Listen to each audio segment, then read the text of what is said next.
Anatomía del amor, Ellen E. Fisher. 4. ¿Por qué el adulterio? La naturaleza de la infidelidad. Que podamos considerar nuestras a tan delicadas criaturas y no a sus apetitos. Preferiría ser un esfuerzo y vivir de los vapores de una mazmorra, antes que reservar una parte de lo que amo para que lo disfruten otros. William Shakespeare, Otelo. A lo largo de la costa meridional del Adriático, las playas italianas se ven interrumpidas cada tanto por colinas rocosas que descienden hasta el mar. Aquí, detrás de las rocas, en cavernas aisladas con piscinas naturales de agua arenosa y poco profunda, los jóvenes hombres italianos seducen a las mujeres extranjeras que han conocido en los hoteles de temporada, las playas, bares y lugares de reunión. Aquí los muchachos pierden la virginidad antes de los 20 años y perfeccionan sus dotes sexuales, contabilizan sus conquistas y desarrollan una reputación como audaces y apasionados amantes italianos, personaje que cultivarán durante el resto de sus vidas, debido a que las mujeres italianas locales están demasiado vigiladas como para que puedan acceder a ellas y, como la prostitución no se practica en estos pueblos, los jóvenes dependen del turismo de temporada para su educación sexual hasta que se casan. Pero al llegar a la madurez estos hombres ingresan en una nueva red de vínculos sexuales, un sistema complejo y cuasi institucionalizado de relaciones extramaritales con las mujeres del lugar. Con el tiempo, estos don Juanes aprenden a comportarse con discreción y cumplen con una serie de estrictas reglas que todo el mundo comprende. Tal como concluye la psicóloga Louise Diana, el adulterio es más bien la regla que la excepción en estos pueblos que salpican la costa adriática meridional. Prácticamente todos los hombres tienen una amante a la que visitan con regularidad durante los días de semana, ya sea cerca del mediodía o al anochecer, mientras los maridos aún trabajan en los viñedos, los botes de pesca, los pequeños comercios minoristas o están ocupados en sus propios asuntos clandestinos. En general, los hombres de clase media o alta mantienen prolongadas relaciones con mujeres casadas de su misma clase o de una clase inferior. Algunas veces los jóvenes sirvientes visitan a las esposas de sus patrones, mientras los hombres de prestigio se citan con sus criadas o cocineras. Pero las relaciones más duraderas son las que mantienen los hombres y mujeres casados con otros. Muchos de estos vínculos duran varios años y algunas veces toda la vida. Las únicas relaciones tabú son aquellas entre mujeres mayores y sin compromisos, y los hombres jóvenes y solteros, en general porque los hombres jóvenes gustan de alardear. El chismorreo es insoportable. En estos pueblos, la familia sigue siendo el fundamento de la vida social, y las murmuraciones ponen en peligro el secreto de la red de relaciones extramaritales, y por consiguiente, la cohesión comunitaria y la vida de familia. De modo que, aunque la infidelidad sea un lugar común entre los adultos, un hecho conocido por la mayoría debido a la falta de intimidad, se respeta un código de absoluto silencio. La vida de familia debe ser preservada. Esta complicidad colectiva fue quebrada en una oportunidad cuando un comerciante italiano retirado de los negocios y que había vivido en los Estados Unidos desde la infancia, hizo un comentario en un club de hombres acerca de una mujer que deseaba seducir. Todos los que lo rodeaban se quedaron en absoluto silencio. Acto seguido, cada uno de ellos se levantó y se alejó. Como informa Diana, el hombre había cometido un desliz monumental. Ningún hombre casado habla jamás de su interés por otras mujeres. El tabú es estricto e inquebrantable. Ya es bastante difícil la vida como para poner en peligro uno de sus escasos atractivos. A un océano de distancia, en la Amazonía, los vínculos extramaritales son igualmente furtivos, pero mucho más complejos. Los hombres y mujeres Kwikuru, un grupo de aproximadamente 160 personas que viven en una misma aldea sobre las márgenes del río Xingu, en las selvas brasileñas, en general se casan poco después de la pubertad. pero en algunos casos a los pocos meses de la boda, ambos cónyuges comienzan a tener amantes a los que llaman ajoys. Los ajoys gestionan sus citas por medio de amigos. Luego, a la hora convenida, salen caminando lentamente del territorio comunitario con la excusa de buscar agua, tomar un baño, ir de pesca o cuidar el jardín. En cambio, los enamorados se encuentran y se escabullen a algún distante claro de la selva donde conversan, intercambian pequeños regalos y hacen el amor. Informa el antropólogo Robert Carneiro que hasta los hombres y mujeres cuicurú de más edad se escapan regularmente de la aldea para un encuentro al atardecer. La mayoría de los aldeanos mantienen relaciones simultáneas con un número de amantes que oscila entre los 4 y los 12. Sin embargo, a diferencia de los hombres del litoral italiano, los cuicurú disfrutan conversando de estos asuntos. Hasta los niños pequeños suelen recitar la trama de las relaciones ajoys, del mismo modo que los niños norteamericanos repiten el abecedario. Solo marido y mujer evitan hablar entre ellos de sus aventuras sexuales extramaritales, más que nada porque una vez enfrentados con los hechos, uno de los cónyuges podría sentirse obligado a denunciar a su cónyuge públicamente, una alteración del orden que nadie desea. Sin embargo, si una mujer hace ostentación de una de sus aventuras, o pasa demasiado tiempo fuera de la aldea y descuida sus obligaciones domésticas, el marido puede llegar a irritarse. Entonces se discute el problema públicamente. Pero los cuicurú consideran normal la libertad sexual, el castigo por adulterio es raro. Existen varios estudios etnográficos, sin mencionar los incontables informes históricos y obras de ficción, que dan testimonio de la frecuencia de las relaciones sexuales extramaritales entre hombres y mujeres del mundo entero. Si bien es cierto que flirteamos, nos enamoramos y nos casamos, los seres humanos también tendemos a ser sexualmente infieles a nuestros cónyuges. De modo que el presente capítulo explora este segundo aspecto de nuestra estrategia humana de reproducción. ¿Cómo varían las relaciones clandestinas? ¿Por qué el adulterio ha evolucionado? Las diferentes caras del adulterio. Los Turu de Tanzania se conceden libertad sexual durante la ceremonia de pubertad de sus hijos varones. Durante el primer día de las fiestas, los amantes extramaritales danzan imitando la cópula y entonan canciones de exaltación del pene, la vagina y la cópula. Si estas danzas no son calientes o llenas de pasión sexual, como dicen los Turu, la celebración fracasará. Esa noche los amantes consuman lo que insinuaron a lo largo de todo el día. Más cercano a nosotros, los festejos de carnaval también tienen un aire de liberalidad sexual.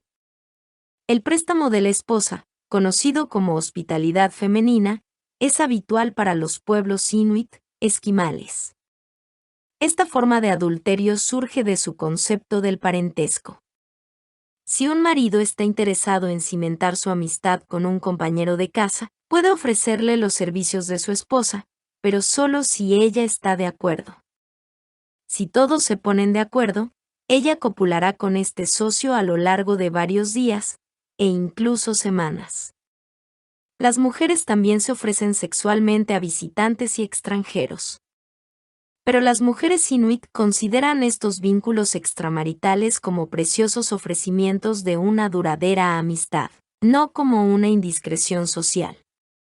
Tal vez la más curiosa costumbre que instituye el adulterio abierto sea la que nos viene de nuestra herencia occidental. En diversas sociedades europeas, el señor feudal se reservaba el derecho de desflorar a la novia de su vasallo la noche de la boda, una costumbre conocida como el jus primae noctis, de derecho de la primera noche o derecho de pernada. Algunos historiadores ponen en duda que esta tradición estuviera muy difundida, pero parece haber algunas pruebas de que los nobles escoceses realmente llevaban a la cama a las novias de sus súbditos, todo lo cual plantea el siguiente interrogante: ¿en qué consiste el adulterio? Las definiciones varían. Los Lozi de África no asocian el adulterio con la relación sexual. Sostienen que si un hombre camina por un sendero junto a una mujer casada a la cual no lo une una relación de parentesco, o si la convida con cerveza o con rapé, ha cometido adulterio. Esto parece una exageración, pero los norteamericanos tampoco asocian necesariamente el adulterio con hacer el amor. Si un hombre de negocios norteamericano se encuentra de visita en una ciudad e invita a comer a una colega atractiva y realiza con ella toda clase de actividades sexuales excepto la cópula, podría sentir que ha cometido adulterio, aunque no haya llegado al coito. Más aún, en una encuesta realizada por la revista People en 1986, el 74% de 750 encuestados consideró que no era necesario llegar a hacer el amor para cometer adulterio. Los Kofiar de Nigeria definen el adulterio de manera muy diferente. Una mujer insatisfecha con su marido que sin embargo no desee el divorcio puede tomar legítimamente un amante, que vivirá con ella en la casa de su marido. Los hombres Kofiar gozan del mismo privilegio. Y nadie considera estas relaciones extramaritales como adulterio. El Oxford English Dictionary define el adulterio como relaciones sexuales de una persona casada con alguien que no es el cónyuge. De modo que, de acuerdo con los valores occidentales, los hombres italianos, las mujeres esquimales y la esposa Kofiar que buscó un amante, son adúlteros, mientras que el marido Lozi y el norteamericano casado que invitó a una mujer con una copa, que tal vez hasta llegó al orgasmo con ella, pero sin llegar al coito, no lo son. Las tradiciones culturales realmente inciden en la definición y la actitud de las personas respecto al adulterio. En ningún lado es esto tan evidente como en las sociedades agrícolas donde la gente emplea el arado, en lugar de la azada, para cultivar la tierra. Culturas como la japonesa, la china, la hindú tradicional o la europea pre-industrial. En estas sociedades patriarcales, adulterio no era un término que siquiera se aplicara a los hombres, se lo consideraba un vicio principalmente femenino. La aplicación parcial del término surgió en las culturas agrícolas junto con la creencia de que el varón es el portador de la semilla familiar. Era su responsabilidad reproducirse y traspasar su linaje. Pero solo en la India se exigía que los hombres fueran fieles a sus esposas. En casi todo el territorio asiático, a los maridos se los estimulaba a tomar concubinas. En China, donde los hombres estaban autorizados a tener una sola esposa legal, a menudo, cuando se incorporaban concubinas a la casa de la familia, se les asignaban departamentos privados, lujos y atenciones.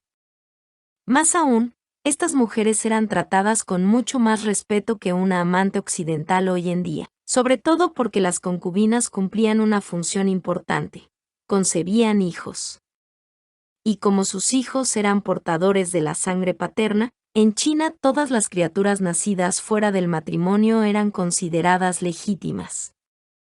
Un chino o un japonés tradicional solo podía ser acusado de adulterio si dormía con la esposa de otro hombre.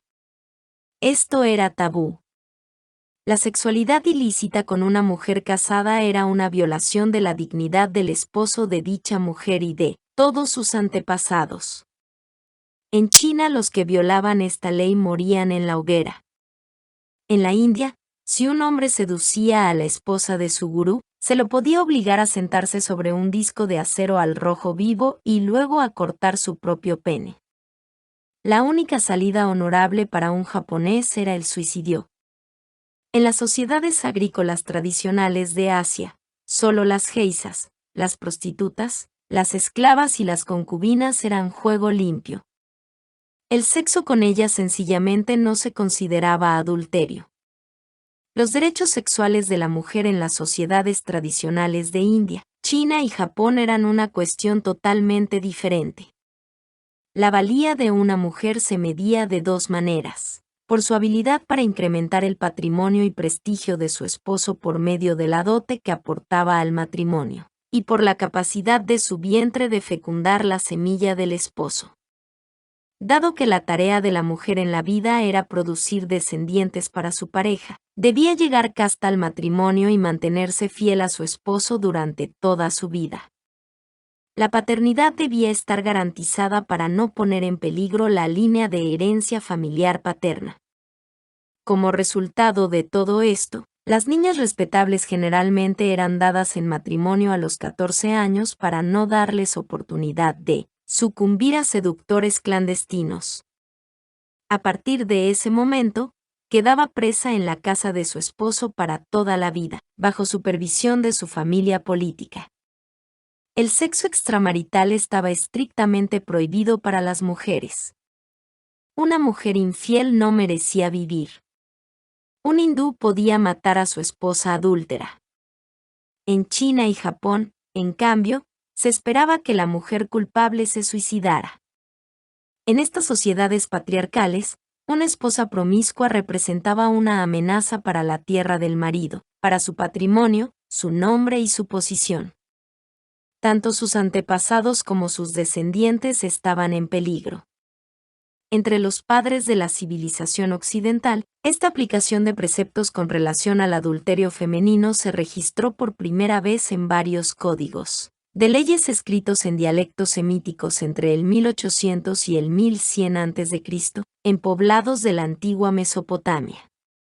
Los trozos que sobrevivieron se ocupaban de la posición legal y de los derechos de la mujer. Tal como en otras comunidades agrarias, estos pueblos antiguos del valle entre el Tigris y el Éufrates consideraban que la mujer debía cuidar su virtud.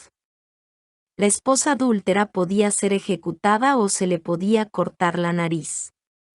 Mientras tanto, el marido tenía la libertad de fornicar con prostitutas cuantas veces quisiera. La infidelidad solo era una transgresión si el hombre seducía a la mujer de otro hombre o desvirgaba a la hija, casadera de un par. Solo por estos delitos podía aplicársele una multa severa, o se lo podía castrar o ejecutar.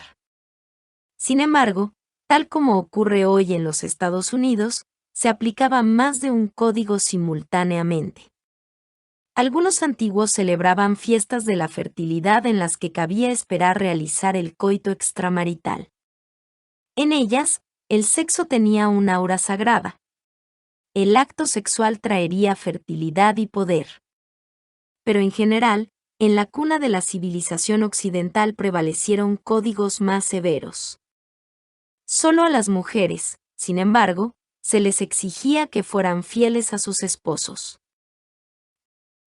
Para la mayoría de los pueblos asiáticos históricos que cultivaron la tierra, el adulterio masculino era esencialmente una transgresión contra la propiedad de otro hombre. Más aún, igual que en otras sociedades agrícolas antiguas, el adulterio no era considerado pecado ni una ofensa contra Dios. Esto iba a cambiar. No cometerás adulterio. Según el historiador Bernbolo, fueron los antiguos hebreos quienes primero relacionaron el adulterio con el pecado en la historia de Occidente. Antes del exilio de Babilonia, el judaísmo tradicional tenía un sencillo código de conducta sexual. Algunas prácticas sexuales eran equiparadas con la inmoralidad. Pero en el periodo posterior al exilio, aproximadamente entre el año 516 a.C. hasta que los romanos destruyeron Jerusalén en el año 70 de la era cristiana, los hábitos sexuales judíos se fueron relacionando más y más con la idea de Dios. Según la ley mosaica, la mujer debía llegar virgen a la noche de bodas y permanecer fiel a su esposo toda la vida. Pero las prostitutas, concubinas, viudas y sirvientas podían relacionarse con los hombres. Solo las relaciones con las mujeres casadas estaban prohibidas. Dios había dicho, no cometerás adulterio. En el período talmúdico posterior, a lo largo de los primeros siglos de la era cristiana, la actitud de los hebreos ante el sexo se tornó más explícita. Se decía que Dios había decretado que los cónyuges realizaran el acto sexual durante la víspera del Sabbat. Se confeccionaron listas de obligaciones sexuales mínimas para las diferentes clases sociales. Los caballeros acaudalados debían copular con sus esposas todas las noches. A los obreros residentes en la misma ciudad en la que trabajaban, se les indicaba tener relaciones 2 veces por semana. A los mercaderes que viajaban a otras ciudades, 1 vez por semana. La obligación de los camelleros era cada 30 días. Y los eruditos debían realizar el acto sexual los viernes por la noche. El sexo dentro del matrimonio fue bendecido, celebrado, santificado. Despierta, oh, viento norte, y ven, oh, viento sur. Sopla sobre mi jardín y lleva su fragancia hasta otras tierras. Haz que mi amado venga a su jardín a comer el fruto mejor. Esto era solo parte de la canción de Salomón, la extravagante y alegre oda al amor entre marido y mujer que los judíos incluyeron en la Biblia hebrea, documento redactado alrededor del año 100 de la era cristiana. El cabello, los dientes, los labios, las mejillas, el cuello y los pechos de una esposa eran motivo de celebración ante el Señor. Los judíos equipararon el amor entre los cónyuges con el amor entre los pueblos de Israel y el Señor. Pero la homosexualidad, las relaciones sexuales con animales, el travestismo, la masturbación y el adulterio por parte de la mujer, o del hombre con una mujer casada, eran condenados por Dios. Esta actitud hebraica ante el adulterio, así como algunas curiosas tradiciones de los antiguos griegos, iban a ejercer gran influencia sobre las costumbres occidentales. A menudo considerados el primer pueblo de la historia que se dedicó organizadamente a la recreación, los griegos se deleitaban con sus juegos. Como los dioses griegos permitían la concupiscencia, también lo hacían los mortales. Ya en el siglo V a.C., los juegos sexuales eran uno de los pasatiempos favoritos para los hombres. Los varones griegos se consideraban superiores a las mujeres. Las niñas de buena familia eran entregadas en matrimonio en la temprana adolescencia a hombres que duplicaban su edad. Sus maridos las trataban más como pupilas que como esposas y las encerraban en sus casas para que engendraran hijos. La única transgresión sexual para un marido era el coito con la esposa de otro hombre, acción por la cual se lo podía condenar a muerte. Pero estos lazos que ponían en peligro la vida no se daban con demasiada frecuencia. En cambio, la mayoría de los gentilhombres casados de Atenas y Esparta se distraían con una gran variedad de legítimos vínculos extramaritales. Las concubinas se ocupaban de satisfacer sus necesidades cotidianas. Las cortesanas educadas, conocidas como hetairas, los divertían fuera de sus casas. Y algunos hombres, especialmente en la clase alta, participaban con regularidad en encuentros homosexuales con adolescentes. Los primeros cristianos iban a reaccionar violentamente ante estas costumbres, pero sin embargo abrazaron otros ideales griegos. A pesar de que en general los griegos ensalzaban el sexo, algunos de ellos intuían que la sexualidad era contaminante e impura, que corrompía el espíritu. Veían el celibato como algo celestial. Ya en el siglo VI a.C. los intelectuales habían empezado a elegir el ascetismo y el celibato, conceptos que serían adoptados por grupos periféricos de tradición hebraica y luego se transmitirían de generación en generación hasta influir en los primeros líderes cristianos y con el tiempo saturar las costumbres de hombres y mujeres occidentales. El ascetismo y el celibato permanecieron vigentes, si bien de forma marginal a la vida diaria, en la Roma clásica. Los antiguos romanos son bien conocidos por sus hábitos libertinos. En el siglo I a.C. aparentemente el criterio de muchos romanos respecto al adulterio era semejante al de los norteamericanos que encuentran justificada la evasión de impuestos. Pero los romanos también tenían un lado estoico. Muchos aspiraban a volver a las fuentes, a la época en que Roma era una ciudad de alta integridad moral y todo el mundo tenía gravitas, un sentido de la dignidad y la responsabilidad. Una tendencia subyacente de moralidad, continencia y abstinencia era común en el carácter romano. y a pesar de los excesos sexuales de emperadores y ciudadanos comunes, mujeres tanto como hombres, durante los días de gloria del imperio, algunos filósofos y maestros siguieron difundiendo y propiciando la escasamente conocida filosofía griega de la negación de los placeres carnales. Esta beta grecorromana del ascetismo, combinada con el concepto hebreo de que ciertas formas de la actividad sexual, el adulterio una de ellas, eran pecado a los ojos de Dios, atrajo a los primeros líderes cristianos. Las interpretaciones de las enseñanzas de Jesús sobre el tema de la conducta sexual varían enormemente. Tal vez Jesús tenía una excelente opinión de la sexualidad dentro del matrimonio. Pero San Marcos 10:11 le hace decir lo siguiente acerca del adulterio: el que se divorcie de su esposa y se case con otra mujer, comete adulterio contra la primera, y si la mujer se divorcia de su esposo y se casa con otro hombre, comete adulterio contra él. Incluso el divorcio y un nuevo matrimonio eran vistos como actos promiscuos. En los siglos siguientes al nacimiento de Cristo, algunos líderes influyentes de la fe cristiana se volvieron más y más hostiles al sexo de cualquier clase. A pesar de que hay quienes creen que Pablo puede haber sido un judío de la tradición hebraica que había adoptado una posición positiva respecto al sexo, es también un hecho cierto que estaba a favor del celibato. Tal como escribió en 1 Corintios 7, 8-9. Para los solteros y las viudas digo que está bien que permanezcan sin pareja como lo hago yo, pero si no pueden contenerse, deben casarse, porque es mejor estar casado que arder en las llamas de la pasión. Baile retro, sexualidad. El celibato no se impuso oficialmente al clero cristiano hasta el siglo XI. Pero a medida que pasaban las generaciones, en el mundo cristiano la abstinencia sexual se asociaba cada vez más a Dios y el adulterio al pecado, tanto para los hombres como para las mujeres.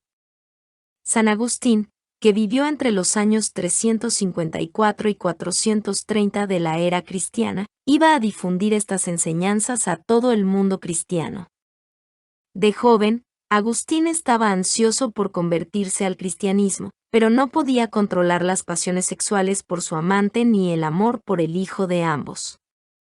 Como dice en sus confesiones, donde relata la historia de su conversión y que es el libro del misticismo cristiano por excelencia, le rezaba a Dios constantemente diciéndole: «Dame castidad y continencia, pero no todavía». A instancias de su madre, Mónica, una mujer dotada de una voluntad poderosa, Agustín con el tiempo echó a su concubina a fin de tomar una esposa legal del nivel social adecuado. Pero su matrimonio jamás se llevó a cabo. Durante los 2 años que esperó para casarse, tuvo una amante provisional. Fue la gota que colmó el vaso. Enfermo de culpa, abandonó los planes de casamiento, se convirtió al cristianismo y llevó una vida de continencia. No mucho más tarde, Agustín llegó a ver el coito como algo vil, la lujuria como vergonzosa, y todos los actos que rodean el acto sexual como antinaturales. Consideraba el celibato como el mayor bien. La cópula entre marido y mujer debía estar exclusivamente al servicio de la reproducción. Y el adulterio, por parte de mujeres tanto como de hombres, era el demonio encarnado. Esta actitud frente al adulterio como transgresión moral tanto para hombres como para mujeres dominó, desde entonces, las costumbres occidentales. Infielmente suyo en los Estados Unidos. Este código moral no impidió que hombres y mujeres occidentales, o la gente de cualquier sociedad, engañaran a sus cónyuges. Los norteamericanos no son ninguna excepción. A pesar de nuestra actitud de rechazo ante la infidelidad como algo inmoral, a pesar de nuestros sentimientos de culpa cuando incurrimos en aventuras amorosas, a pesar del riesgo para nuestras familias, nuestros amigos y nuestro modo de vida, siempre amenazados por el adulterio, nos permitimos iniciar relaciones extramaritales con regular avidez. Como describe George Burns, la felicidad consiste en tener una familia grande, encantadora, cariñosa y unida, en otra ciudad. ¿Cuántos norteamericanos son adúlteros? Es algo que nunca sabremos. En la década de los 20, el psiquiatra Gilbert Hamilton, un pionero en la investigación sexológica, informó que 28 de cada 100 hombres y 24 de cada 100 mujeres entrevistadas habían cometido deslices. Esto dio que hablar en nuestras reuniones sociales durante más de una década. Los famosos informes Kinsey de fines de la década de los 40 y comienzos de la de los 50 afirmaban que algo más de un tercio de los 6.427 maridos encuestados había engañado a sus esposas. Sin embargo, debido a que la mayoría de estos hombres vacilaban en hablar de sus aventuras, Kinsey dio por sentado que sus cifras eran demasiado bajas, que probablemente la mitad de los hombres norteamericanos eran infieles a sus esposas en algún momento del matrimonio. Kinsey informó además que el 26% de las 6.972 mujeres norteamericanas casadas, divorciadas o viudas que fueron entrevistadas, había tenido relaciones sexuales extramaritales antes de los 40 años. El 41% de las adúlteras había hecho el amor con una sola pareja. El 40% lo había hecho con de 2 a 5. El 19% había tenido más de 5 amantes. Casi 2 décadas más tarde, estas cifras aparentemente no habían cambiado de manera significativa, a pesar de los enormes cambios en la actitud norteamericana respecto al sexo que se produjeron durante las décadas de los 60 y 70, periodo cumbre de la revolución sexual. Una investigación encargada por la revista Playboy y dirigida por Morton Hunt en la década de los 70 dio como resultado que el 41% de 691 hombres y más o menos el 25% de las 740 mujeres casadas, blancas, de clase media de la población encuestada habían sido infieles. Sin embargo, dos nuevas tendencias aparecían. Ambos sexos tenían sus primeras aventuras más temprano que en décadas anteriores, y la aplicación de preceptos iguales para ambos sexos había ganado terreno. Mientras que en los años 50 solo el 9% de las esposas de menos de 25 años había tenido algún amante, en los años 70 la cifra se elevaba al 25%. Hunt llegó a la siguiente conclusión. La mujer busca el sexo fuera del matrimonio con la misma frecuencia que el hombre si ella y su medio social establecen que tiene tanto derecho a hacerlo como él. Una investigación de Redbook confirmó los datos obtenidos por Hunt para la década de los 60. De unas 100.000 mujeres encuestadas, el 29% de las que estaban casadas había tenido relaciones sexuales extramaritales, pero la infidelidad había ocurrido poco tiempo después de casarse. ¿Para qué esperar? Parecía ser la explicación. ¿Habrán aumentado las cifras en los años 70?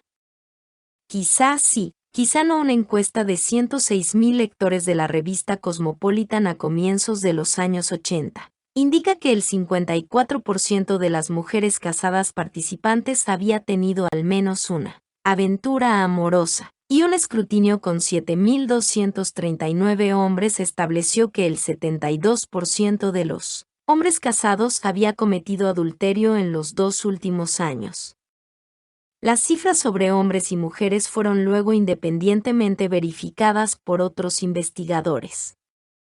Según el número del 1 de junio de 1987 de Marriage and Divorce Today, el matrimonio y el divorcio en la actualidad, el 70% de todos los norteamericanos tienen una aventura en algún momento durante su vida de casados. El adulterio continúa haciendo su aparición cada vez más temprano. En una investigación reciente con una población de 12.000 individuos casados, cerca del 25% de los hombres y mujeres de menos de 25 años había engañado a sus cónyuges. Pero, ¿cómo saber si estas cifras son correctas? Los hombres tienden a alardear sobre sexo, mientras que las mujeres en general ocultan sus deslices. Quizá en décadas anteriores las mujeres casadas estaban menos dispuestas a confesar todas las aventuras que habían tenido, mientras que las de los años 80 son más sinceras. Tal vez las mujeres de clase media de hoy en día tienen más oportunidades porque trabajan fuera de casa. Es posible que los hombres se sientan más libres de jugar al Don Juan en la medida en que las mujeres se vuelven más independientes económicamente.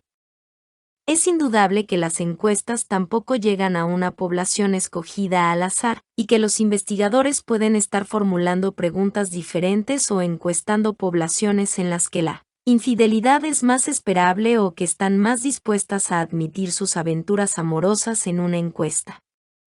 ¿Quién ha dormido en mi cama?, pregunta Papá Oso en uno de nuestros cuentos infantiles típicos. Nadie sabe con certeza qué alcance tiene la vida adúltera en los Estados Unidos en la actualidad ni en el pasado. Después de todo, a diferencia de lo que le ocurre a Esther Prynne en la novela de Nathaniel Hawthorne, La letra escarlata, las mujeres adúlteras no anuncian sus aventuras con una letra A. Y si bien las leyes sobre adulterio se mantienen vigentes en 25 estados, nuestras leyes actuales respecto al divorcio, sin ofensa, cambiaron la definición del matrimonio y lo presentan más como una asociación económica de las partes. La transgresión sexual muy excepcionalmente llega a los tribunales o a los que hacen los censos. De modo que los científicos que piensan que lo saben todo acerca de la infidelidad en los Estados Unidos pecan de ingenuos. Pero de una cosa estoy segura, a pesar de nuestros tabúes culturales en contra de la infidelidad, los norteamericanos son adúlteros. Nuestros hábitos sociales, nuestras enseñanzas religiosas, nuestros amigos y parientes, todos nos inducen a invertir toda nuestra energía sexual en una sola persona, marido o mujer. Pero, en la práctica, un alto porcentaje de hombres y mujeres distribuyen el tiempo, el vigor y el amor entre múltiples parejas, cuando se deslizan en los dormitorios de otros. No tenemos nada de extraordinarios. Hace poco leí 42 etnografías acerca de pueblos diversos del pasado y del presente y comprobé que el adulterio estuvo presente en todos ellos. Algunos vivieron en palacios, otros en casas estándar o chozas con techo de paja. Algunos cultivaron el arroz, otros el dinero. Algunos eran ricos, otros eran pobres. Algunos abrazaron el cristianismo, otros adoraron dioses encarnados en el sol, el viento, las rocas o los árboles. Al margen de sus tradiciones respecto del matrimonio, a pesar de sus códigos de divorcio, sin prestar atención a sus hábitos culturales sobre sexo, en todos hubo conductas adúlteras, aun si el adulterio era castigado con la muerte. Estos 42 pueblos no están solos en su tendencia a la infidelidad. Como afirma Kinsey en la conclusión, la forma en que tanto biografías como ficción en el mundo se preocupan, a lo largo del tiempo y en todas las culturas, de las actividades extramaritales de hombres y mujeres es prueba de la universalidad de los deseos humanos en este tema. El adulterio es causa principal de los divorcios y de la violencia familiar en los Estados Unidos y en muchos otros lugares. No existe ninguna cultura en la cual el adulterio sea desconocido, ni hay recurso cultural o código alguno que haga desaparecer la aventura amorosa. La amistad es constante en todas las situaciones, salvo en el oficio y en los asuntos del amor, escribió Shakespeare. La tendencia humana a los vínculos extramaritales parece revelar el triunfo de la naturaleza sobre la cultura. Igual que el flirteo estereotipado, la sonrisa, la fisiología cerebral del enamoramiento y nuestra necesidad de formar pareja con un solo cónyuge, la infidelidad parece ser parte de nuestro arcaico juego reproductivo. ¿Por qué el adulterio? Los azotes, los estigmas, los garrotazos, el ostracismo, la mutilación de genitales, la amputación de narices y orejas, los tajos en pies, en caderas o muslos, el divorcio, el abandono, la muerte por lapidación, en la hoguera, por asfixia bajo el agua, por estrangulamiento, fusilamiento o apuñalamiento, todas estas crueldades se practican en el mundo para castigar la infidelidad. Considerando la magnitud de las penas, es asombroso que los seres humanos osen tener relaciones extramaritales. y sin embargo las tenemos. ¿Por qué? Desde una perspectiva darwiniana, es fácil explicar por qué los hombres están interesados, por naturaleza, en la variedad sexual. Si un hombre tiene 2 hijos con la misma mujer, genéticamente hablando se ha reproducido. Pero si también se permite tener aventuras con más mujeres y sucede que engendra a otros 2 hijos, dobla su participación en la siguiente generación. De modo que, si aceptáramos la explicación biológica, los hombres que buscan la variedad también tienden a tener más hijos.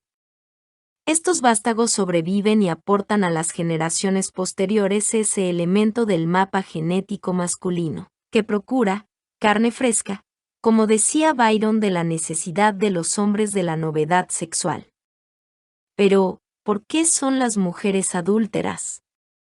Una mujer no puede engendrar un hijo cada vez que se desliza en una cama con un nuevo amante. Puede quedar encinta solo en cierta etapa de su ciclo menstrual. Más aún, una mujer tarda 9 meses en gestar a un niño, y pueden pasar varios meses y años también antes de que pueda concebir a otro. A diferencia del hombre, la mujer no puede engendrar cada vez que copula. El antropólogo Donald Simmons afirma que, en realidad, dado que el número de hijos que una mujer puede engendrar es limitado, las mujeres están menos motivadas biológicamente para buscar carne fresca. ¿Están realmente menos interesadas las mujeres en la variedad sexual? Podemos abordar la cuestión desde diferentes perspectivas. De modo que yo me colocaré en el lugar del abogado del diablo para explorar la posibilidad de que las mujeres estén tan interesadas en la variedad sexual y sean tan adúlteras como los hombres, si bien por motivos que les son propios. Empezaremos con Simmons, que propone un argumento interesante para sostener que los hombres tienden más que las mujeres a la novedad sexual. Simmons basa su premisa de que los hombres están más interesados que las mujeres en la variedad sexual no solo en la lógica genética antes explorada, sino también en los hábitos sexuales de los homosexuales norteamericanos. Afirma que dichos individuos proporcionan la prueba ácida de las diferencias sexuales entre hombres y mujeres porque la conducta homosexual no se enmascara detrás de las transacciones que implican las relaciones heterosexuales y los mandatos morales. Simmons acepta este presupuesto como si fuera el Evangelio, y cita diversos estudios de los años 60 y 70 sobre los homosexuales de los Estados Unidos para llegar a la conclusión de que los hombres homosexuales tienden a vincularse por una noche, buscan el sexo fácil, anónimo y sin compromiso. Prefieren el coito libre de compromisos con varias parejas diferentes, la formación de harenes y el recambio de amantes. Las mujeres homosexuales, en cambio, tienden a buscar relaciones más duraderas y comprometidas. Tienen menos amantes, parejas semejantes y una sexualidad con afecto más que el sexo por el sexo mismo. Simmons propone también que estas diferencias en las psicologías sexuales de hombres y mujeres provienen del largo pasado de caza y de recolección de la humanidad. Durante incontables milenios, los machos que gustaban de la variedad sexual impregnaron más hembras, procrearon más crías y enriquecieron sus linajes genéticos. Por lo tanto, para los machos ancestrales la infidelidad era adaptativa. Pero el objetivo fundamental de la hembra ancestral era conseguir un único protector que garantizara la supervivencia de sus hijos. La mujer que buscara la variedad sexual corría el riesgo de ser abandonada por una pareja celosa. Más aún, las aventuras sexuales femeninas quitaban tiempo a la cosecha de vegetales y al cuidado de los hijos. De modo que las hembras que se apareaban con más de un varón morían con mayor facilidad o procreaban menos, y transmitieron a la mujer moderna la tendencia a la fidelidad. Con su lógica darwiniana, sus ejemplos de homosexuales y sus hipótesis evolutivas, Simmons concluye que los hombres son, por naturaleza, más propensos a la variedad sexual que las mujeres. De esto resulta que el hombre es un don Juan natural y la mujer una esposa sumisa, y los norteamericanos se apresuraron a creerlo. A causa de nuestro pasado de agricultores y de nuestra parcialidad sexual nos pareció aceptable considerar a los hombres como don Juanes potenciales y a las mujeres como el más noble de los sexos. De modo que cuando Simmons presentó una explicación evolutiva para la inestable naturaleza masculina, muchos científicos adoptaron su teoría. La idea de que los hombres ansían la variedad sexual más que las mujeres satura hoy los textos y las mentes de los académicos. ¿Cuál de los dos sexos es más infiel? De cualquier modo, no estoy en absoluto convencida de que la homosexualidad ilustre verdades esenciales acerca de la naturaleza sexual de hombres y mujeres. La mayoría de los expertos cree que aproximadamente el 5% de los hombres norteamericanos y un porcentaje algo menor de las mujeres son homosexuales. El comportamiento homosexual no constituye una norma en los Estados Unidos ni en ningún otro lugar del mundo. Más aún, no estoy de acuerdo con Simmons en que la conducta homosexual represente la naturaleza concentrada de ninguno de los dos sexos. Al contrario, los homosexuales están probablemente tan condicionados por sus entornos como los heterosexuales. En los años 70, cuando se hizo el muestreo utilizado por Simmons, la sexualidad inconsecuente y liberal estaba de moda entre los hombres. Las lesbianas, por otra parte, pueden haber estado condicionadas por la creencia cultural de que las mujeres no deben permitirse las aventuras sexuales. Un factor de igual importancia es que la sexualidad varía con la edad y con otros factores. Kinsey y sus colegas descubrieron que los hombres jóvenes de la clase obrera se permitían cometer numerosas infidelidades entre los 20 y los 25 años, y que sus impulsos sexuales disminuían alrededor de los 40. Los empleados de oficina y los profesionales, en cambio, tendían a ser más fieles entre los 20 y los 30, pero sus amoríos aumentaban a casi una vez por semana a los 50. Las mujeres, por otra parte, alcanzaban la cima de sus infidelidades a los 35 y hasta apenas pasados los 40. Si la mayoría de los hombres y mujeres homosexuales analizados por Simmons eran, por ejemplo, obreros jóvenes, no sería nada sorprendente que sus datos indicaran que los hombres buscaban la variedad sexual más que las mujeres. Existe además un obvio problema aritmético. Después de todo, cada vez que un hombre heterosexual duerme con alguien, copula con una mujer.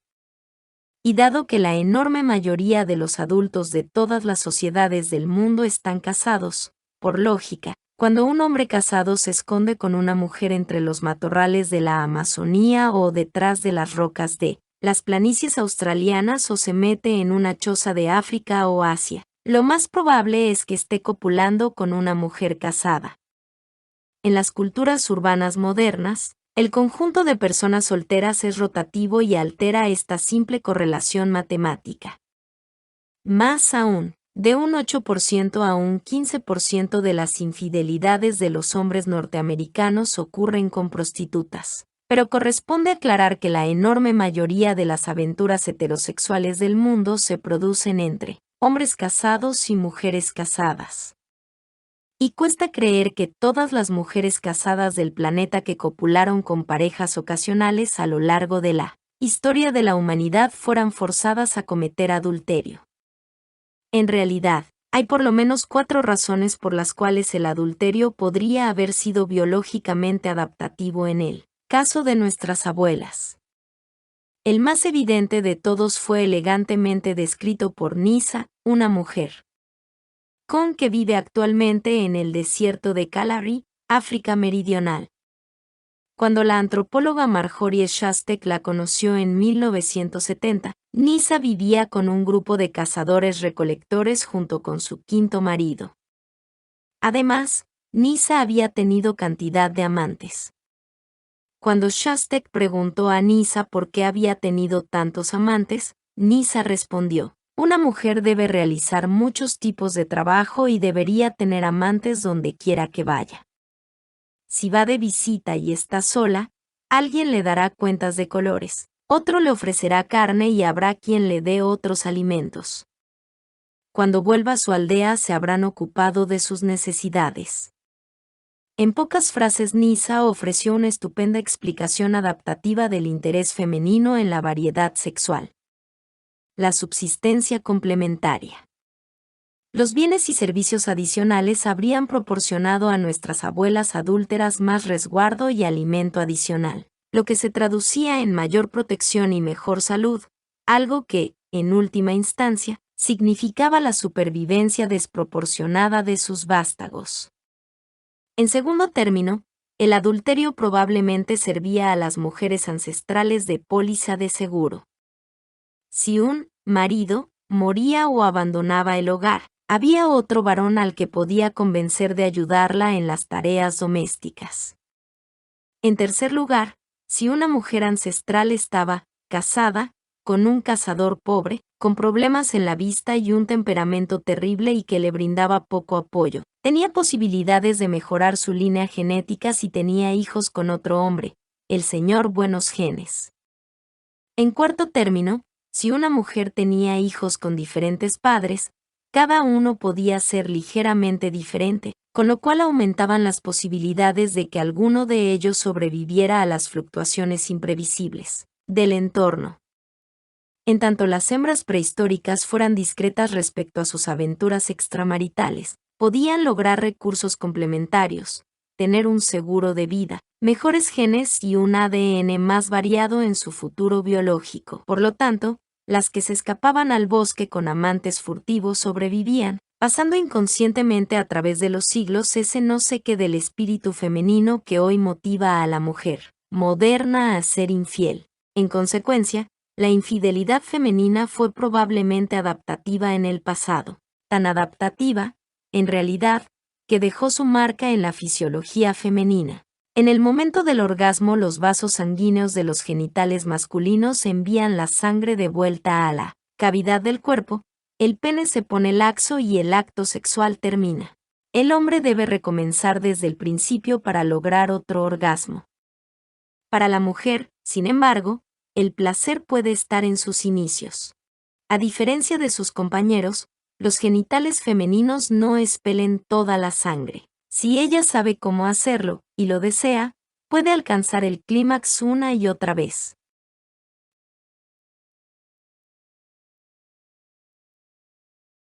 Algunas veces los orgasmos se suceden tan rápidamente que uno no se distingue de otro, un fenómeno conocido como orgasmo múltiple. Este alto rendimiento orgásmico de la hembra humana, en conjunción con datos de otros primates, condujo a la antropóloga Sarah HRDY a formular una hipótesis novedosa acerca de los comienzos primitivos del adulterio humano femenino. HRDY señala que los simios y monos hembra participan en frecuentes apareamientos no reproductivos. Durante el celo, por ejemplo, el hembra chimpancé copula con todos los machos de las cercanías excepto sus hijos. Esta actividad sexual secundaria de las hembras chimpancés y de muchas otras hembras primates no es necesaria para concebir una cría.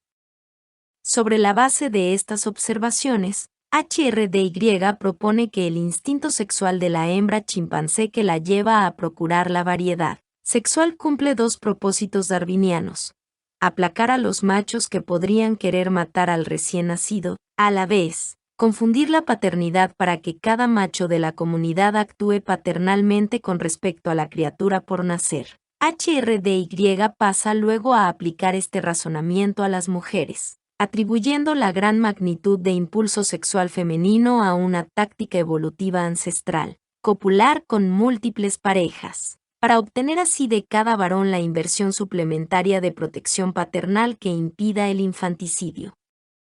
Es una buena idea.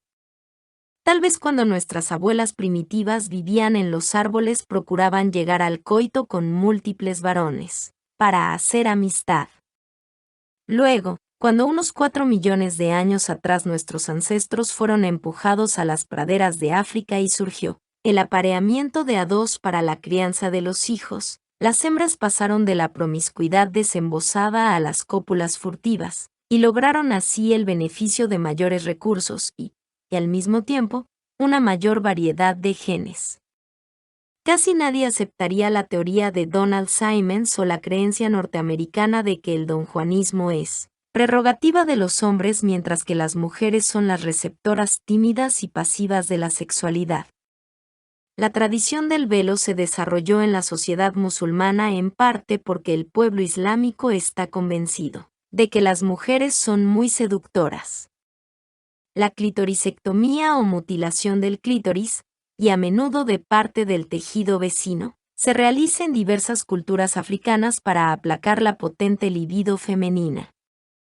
Los escritores talmúdicos de comienzos de la era cristiana estipulaban que era responsabilidad del marido copular con regularidad con su esposa precisamente porque pensaban que la mujer tiene impulsos sexuales más poderosos que el hombre. Los indios Cayapa del Ecuador occidental piensan que las mujeres son promiscuas.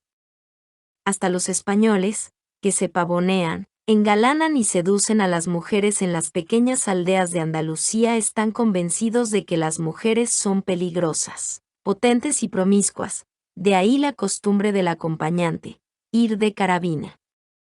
En realidad, si McClellan Ford y Frank Beach, investigadores sexuales de la década de los 50, hubiesen sido consultados acerca de cuál era el sexo que más se interesaba en la variación sexual, habrían respondido: en las sociedades en que no existe la parcialidad en materia sexual y en las que la diversidad de vínculos está permitida, las mujeres buscan su oportunidad con tanta ansiedad como los hombres. Kinsey estuvo de acuerdo, y afirmó: aún en aquellas culturas que más rigurosamente pretenden controlar el coito extramarital en las mujeres, es muy evidente que dicha actividad se manifiesta, en muchos casos, con considerable regularidad.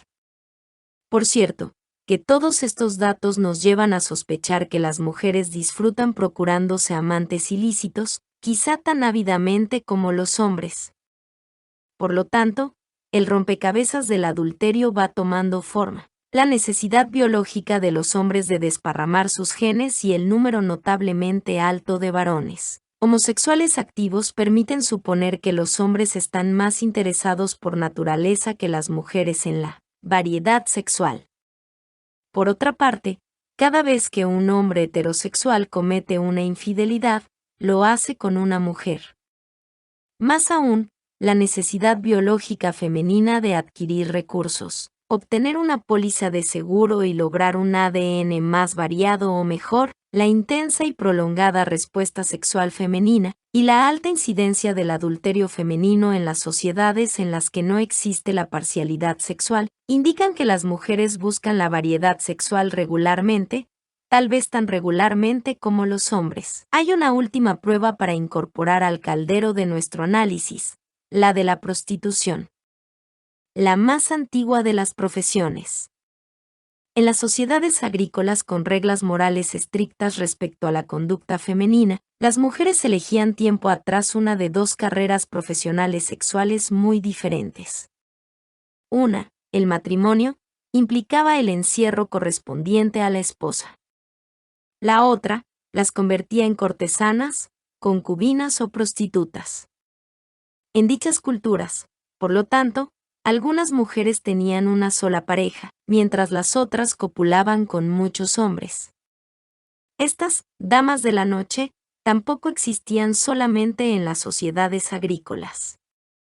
En la aldea Meinaku de la selva amazónica, la persona sexualmente más activa era una mujer que, en pago por sus favores a una gran variedad de compañeros, recibía pescado, carne o chucherías. Tradicionalmente, algunas mujeres navajo elegían no casarse. En cambio, vivían solas y recibían una gran variedad de visitantes masculinos a los que cobraban honorarios. En muchas otras tribus indígenas norteamericanas las mujeres acompañaban a los cazadores en sus expediciones, y regresaban a sus casas con carne a cambio de satisfacer las necesidades sexuales de varios de los cazadores. En el centro de Brasil, una muchacha canela soltera que deseara obtener alimentos o servicios elegía un amante en potencia y por medio de su propio hermano concertaba una cita. Muchas de estas aventuras se convertían en convenios comerciales duraderos. Las madamas florecieron entre los tradicionales habitantes de Sierra Tarascana de México.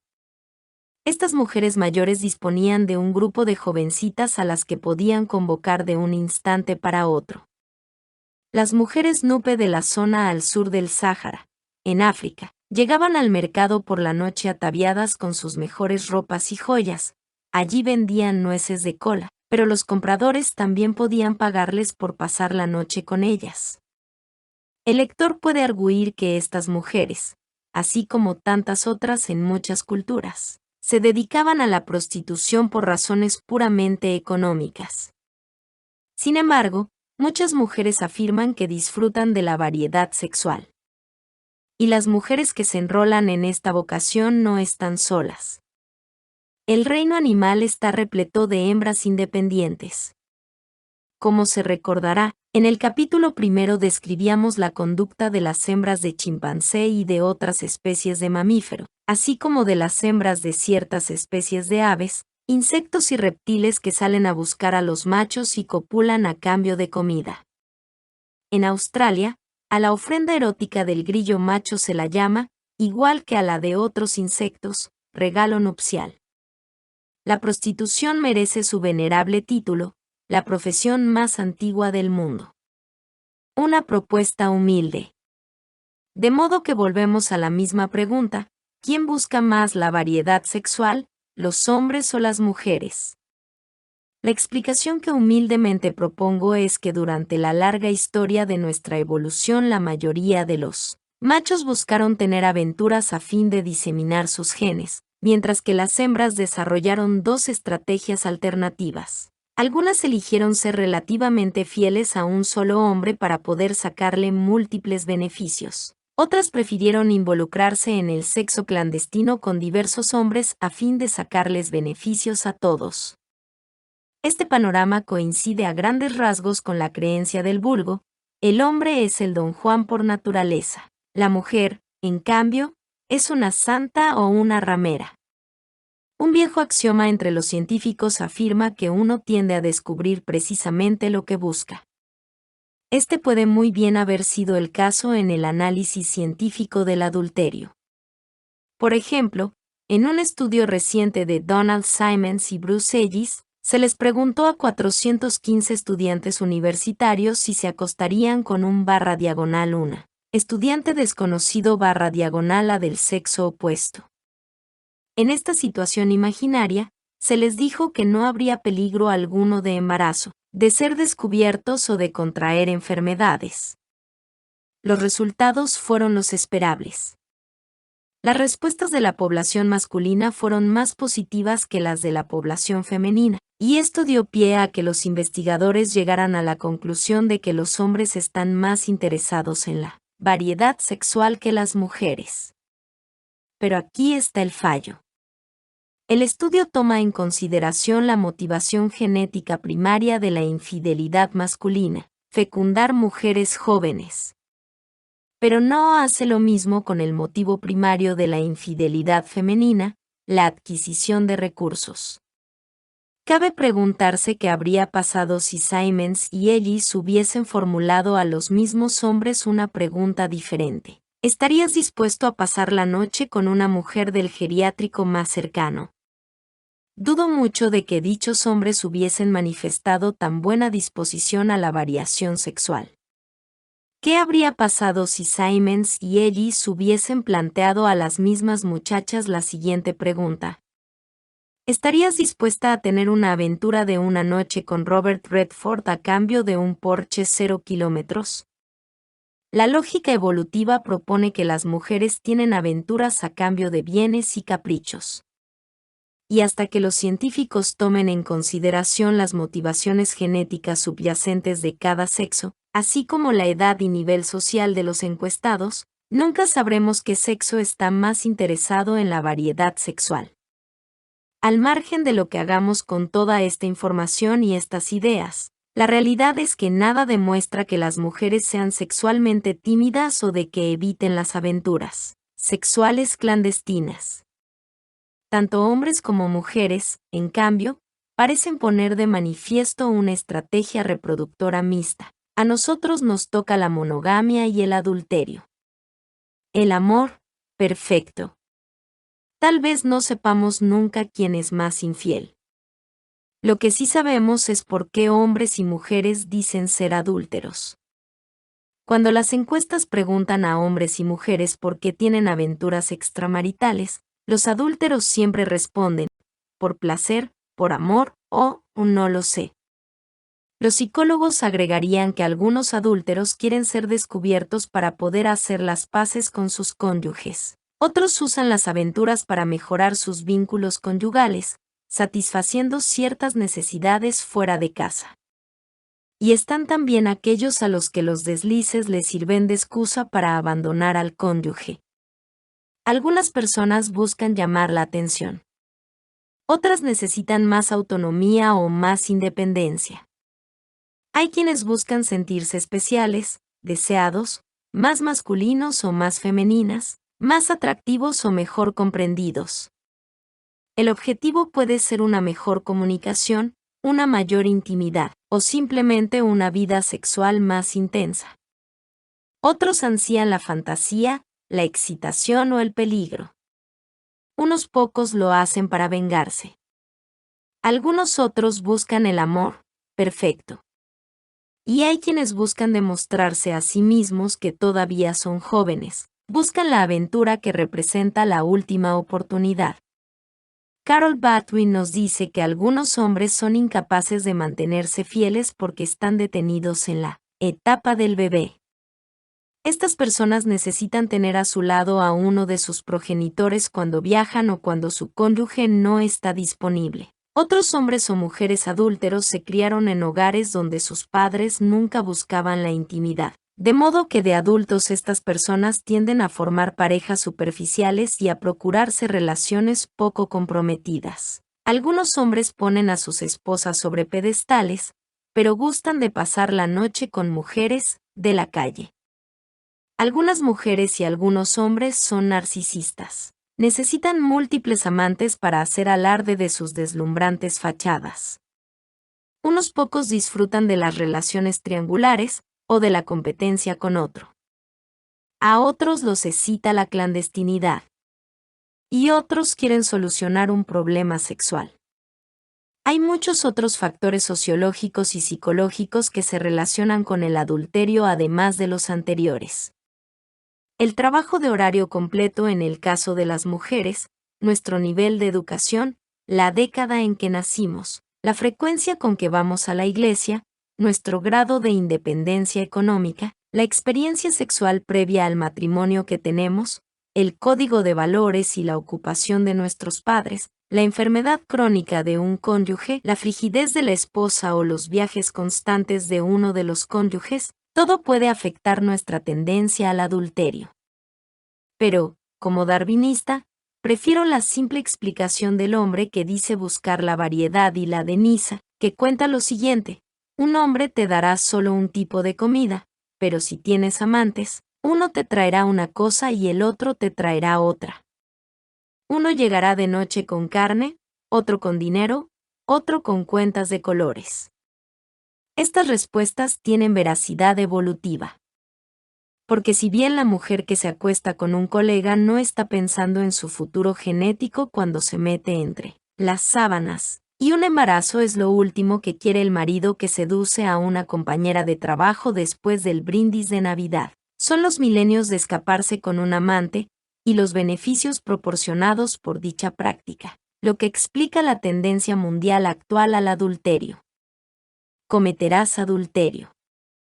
Debido a un error de imprenta en la edición de 1805 de la Biblia, este mandamiento de pronto ordenó practicar la infidelidad. Rápidamente pasó a ser conocida como la Biblia perversa.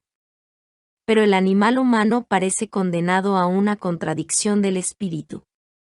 Buscamos el verdadero amor, lo encontramos y echamos raíces. Después, cuando el hechizo empieza a desvanecerse, la mente comienza a vagar. Oscar Wilde sintetizó así nuestra contradicción. Hay dos grandes tragedias en la vida: perder al ser amado y encontrar al ser amado. ¡Ay de nosotros! El éxito a menudo nos conduce a otra región de nuestra estrategia reproductora, la tendencia humana al divorcio. La próxima parte. Anatomía del amor, Ellen Fischer. 5. Radiografía del divorcio, la comezón del cuarto año. Audio Gala YT. Suscríbete al canal, dale like y comenta. Muchas gracias.